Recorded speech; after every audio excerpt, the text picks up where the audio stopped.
Bonjour et bienvenue à ma capsule Les marchés, la bourse et vos portefeuilles. Aujourd'hui, le 10 septembre 2020, on va faire une récapitulation de voir est-ce que c'est la fin de la hausse pour 2020? Donc, on en reparle après la revue des marchés. Je me présente, Dominique Lapointe, propriétaire du groupe de Vimy. Le groupe de Vimy, c'est un cabinet de services financiers qui accompagne et guide les entrepreneurs du Québec et leurs familles dans la gestion et le partage de leur patrimoine, du travail d'une vie aux prochaines générations et aux organismes de bienfaisance qui leur tiennent à cœur. Donc, aujourd'hui, pour la revue des marchés, aujourd'hui, la bourse canadienne est à la baisse de 1,21. La bourse américaine, le Standard & Poor's 500, 1,76 et le Nasdaq baisse de 1,99. Donc, depuis le début de l'année, on est rendu au Canada à moins 5,15 aux États-Unis à 3,36 de hausse sur le Standard & Poor's 500 et le Nasdaq plus 21,7. Le Standard & Poor's 500 et le Nasdaq, c'est en dollars américains, donc l'indice pas converti en dollars canadiens. Pour une comparaison, parce que c'est le retour, hein, ça fait quand même un certain temps que je n'ai pas fait la revue des marchés. Donc, depuis une semaine, c'est au Canada, moins 1,16, aux États-Unis, moins 3,41, puis le Nasdaq, moins 4,74. La baisse est encore plus prononcée si on prend depuis le 3 septembre, qui est là qu'il y a eu le départ de la baisse qu'on a vécue dans les derniers jours. Donc, c'est pour ça la question, est-ce que c'est la fin de la hausse? On en reparle tantôt. Depuis ma dernière chronique, pour vous mettre en perspective, qui était le 30 juillet, la bourse canadienne est en baisse de 0,48 la bourse américaine 2,88 et le Nasdaq plus 3,70. Donc, même en comprenant les baisses qu'on a depuis une dizaine de jours, on est quand même positif aux États-Unis, mais négatif légèrement au Canada.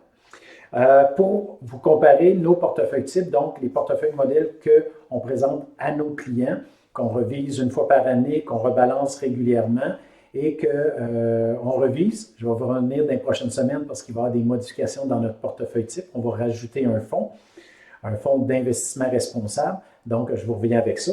Notre portefeuille type, nos principales, donc au niveau modéré, on est à plus 3,77 depuis le début de l'année.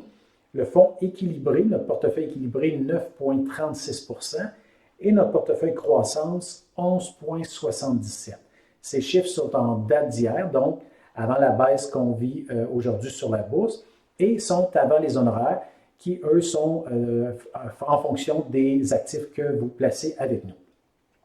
Donc, une grosse comparaison, quand même, ça va très bien pour nos portefeuilles. Et pour faire la comparaison, depuis ma dernière capsule le 30 juillet, notre portefeuille modéré, plus 0,75, 0,75 à la hausse. Notre portefeuille équilibré, 1,25 à la hausse. Et notre portefeuille de croissance, 1,8 à la hausse. Donc, ça, c'est pour les marchés, comment ça a été. Et la question du jour, est-ce que c'est la fin de la hausse pour 2020? J'ai beaucoup de questions, déjà que je rencontre, même pendant les vacances, se demandaient, ça remontait très vite, plus rapidement qu'on s'attendait. Donc, est-ce que c'est la fin? Est-ce qu'il faut s'inquiéter? Est-ce que ça va baisser?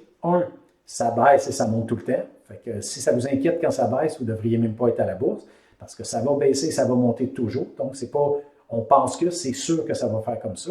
L'important, c'est toujours réaliser que ça monte plus souvent que ça baisse. Et c'est pour ça que d'essayer de deviner quand est-ce que ça baisse, personne n'y arrive, même les économistes, tout ça.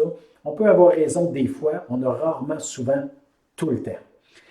Et de sortir du marché, c'est une chose. Le plus gros problème, je l'ai dit dans d'autres capsules quand j'ai commencé, c'est quand est-ce qu'on revient dans le marché. Et ça, c'est encore plus difficile à déterminer.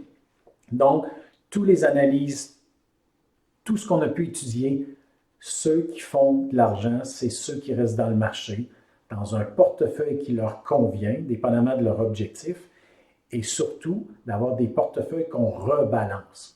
Donc, après une bonne baisse, on augmente notre partie d'actions, on la ramène à ce qu'elle devrait. Après une bonne hausse, on baisse nos actions, on les ramène à ce qui devrait être. C'est ce qui va faire qu'à long terme, on va faire le meilleur rendement possible, sans s'inquiéter de ce temps de rentrer ou pas. C'est pas ça qui est la bonne question à se poser. Allez voir la chronique quand j'en parlais. Est-ce que c'est bon temps d'investir ou pour combien de temps vous avez à investir? C'est là toute la différence. Donc, pour faire suite à ça, est-ce que c'est le bon temps? En tout cas, je peux juste vous dire que si la hausse qu'on a vécue, c'était la fin, qu'on n'avait plus de hausse d'ici à la fin de l'année, pour moi, pour la plupart de mes clients, surtout avec le mois de mars qu'on a vécu, ils seraient très heureux avec les taux de rendement qu'on a eus, qui ne sont pas annualisés, qu'on a déjà fait depuis le début de l'année. On ne sait pas ce qui va arriver dans l'année. Mais si on était au même chiffre d'ici à la fin de l'année, la très grande majorité de mes clients seraient très heureux déjà. Donc, ça étant dit, même s'il y a une stagnation, on a quand même fait des très bons rendements. On a repris les billes qu'on avait perdues, même des très bons profits. Même jusqu'à maintenant, on est en haut des moyennes, pas mal des moyennes ou un peu en haut des moyennes à long terme des portefeuilles qu'on a. Très belle année jusqu'à maintenant. Si ça arrêtait là, ça stagnait jusqu'à la fin de l'année, la plupart de mes clients sont contents. Est-ce qu'on aimerait en avoir plus? On en veut toujours plus. Est-ce que ça revient? Est-ce que c'est la fin de la hausse pour cette année? Toujours dur à savoir. On a eu un webinaire cette semaine, il y a 2 jours, avec l'économiste en chef de Manivie, donc Mme Frances Donald, excusez. Et j'ai bien aimé son approche, ça correspond à ma philosophie, à ce que je pense, je vous partage. Elle a voyé ça en 3 phases. Il y a eu le redressement rapide, peut-être une stagnation et la nouvelle normalité, qui peut-être pour elle pourrait être vraiment juste à partir de 2022. C'est sûr, je ne parle pas un va avec l'autre, c'est pas juste du sanitaire, mais c'est pour les entreprises, la nouvelle normalité, reprendre un vrai rythme, la confiance. Est-ce que les gens, ça va être probablement juste avant 2022, qu'ils vont avoir vraiment confiance à reprendre les avions, aller en voyage, restaurant comme d'habitude et toutes ces choses-là qui sont le plus affectées. Même magasiner, les gens sont plus réticents à retourner les magasins. Donc, est-ce que ça va prendre ce temps-là, revenir à la normalité? C'est ce qu'elle exposait comme hypothèse. Une des choses, la première chose pour la partie de redressement rapide, on l'a vécu, je crois que c'est derrière nous, le redressement y est fait. Et il faut dire que la bourse est toujours une anticipation. Ce n'est pas juste ce qui se passe, c'est si on a mieux que ce qu'on pensait, la bourse va monter. Et ce qui est arrivé, les gens pensaient tout pire pour les chiffres économiques, puis finalement, ça a tout été toujours un peu à la hausse par rapport aux attentes. On s'attendait tellement au pire que les économistes, tout la bourse a été surpris. C'est pour ça que la bourse a monté beaucoup. Bien sûr, j'en ai parlé dans nos chroniques, la liquidité que les gouvernements ont mis, les banques centrales, ça a été beaucoup. Mais c'était la surprise des bonnes nouvelles. C'est passé. Là, on est plus à réaliser exactement ce qui va se passer pour elle et pour nous. On est vraiment rendu à l'étape de la stagnation. Pour combien de temps? Pourquoi? Et Jamie nous a fait un petit questionnaire pour demander, pensez-vous que c'est une reprise en V, en W? Toutes les lettres que vous avez pu entendre pour voir comment ça se replace. Puis, comme elle disait, vous avez toute raison parce que ça va dépendre de chaque secteur. Il faut faire attention aux indices. Les indices peuvent représenter quelques compagnies qui ont monté beaucoup, mais il y a beaucoup de compagnies qui n'ont pas repris, qui ont encore de la place à de la hausse lorsque l'économie va vraiment reprendre son rythme. Dans l'étape aussi de la stagnation, ce qu'il faut regarder beaucoup, le chômage temporaire est pas mal réglé. Ceux qui ont la cloche du début, dans le fond, qu'on a perdu, je vais changer de main que vous voyez, bon, on a eu une très grosse hausse du taux de chômage et ça, c'est en train de se replacer. Ceux qui avaient à reprendre leur job, c'est fait. Ce qu'il faut faire attention, c'est le chômage, comme on disait, permanent qui est en train de se créer. Et ça peut être plus dangereux pour l'économie de fonds et ce qui va arriver avec la bourse. Donc, c'est ça qui est à regarder. L'économie, les nouvelles demandes de chômage, c'est ça qu'il faut regarder. Autre chose, c'est vraiment au niveau de la stagnation, c'est de voir est-ce qu'on va réussir encore à battre les attentes.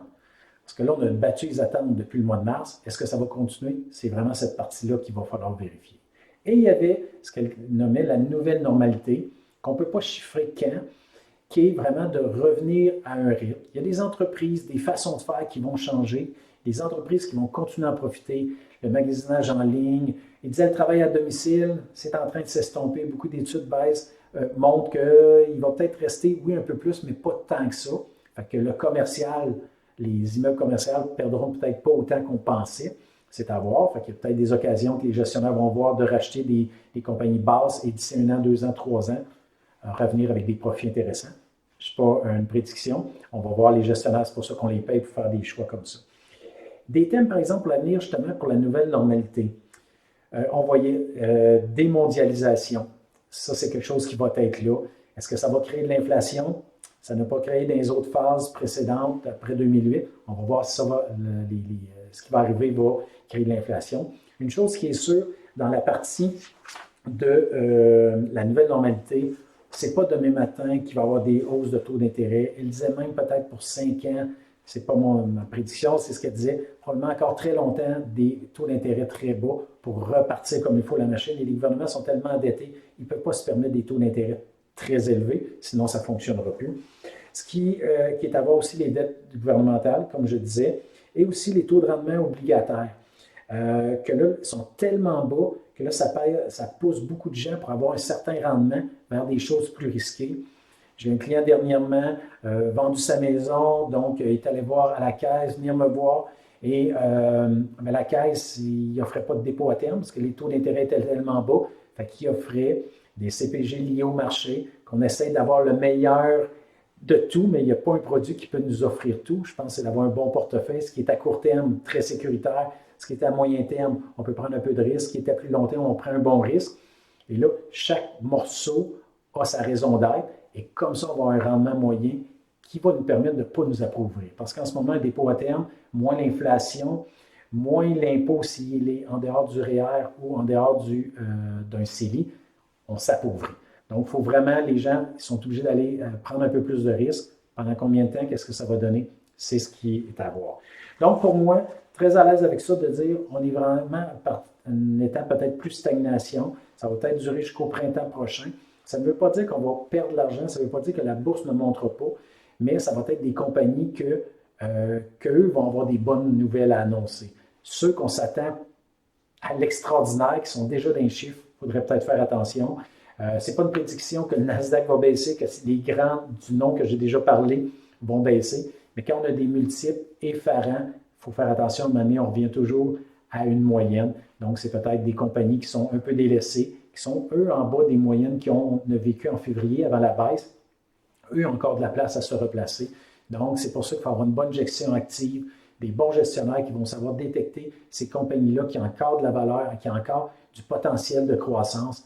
Et ces gestionnaires-là qu'on choisit, qu'on surveille pour nos clients, eux vont emmener de la valeur. Et vous le voyez avec les rendements qu'on a. Ce n'est pas juste nous, tous les conseillers financiers qui utilisent des bons fonds, gestion active, on fait mieux que les indices. C'est ce qu'on peut s'apercevoir. Donc, je vous souhaite une très belle journée. N'hésitez pas, des commentaires, des questions, de les partager. Je vous reviens avec la revue des marchés pour la première semaine du mois d'octobre, donc une fois par mois, comme j'avais dit dans mon dernier vidéo.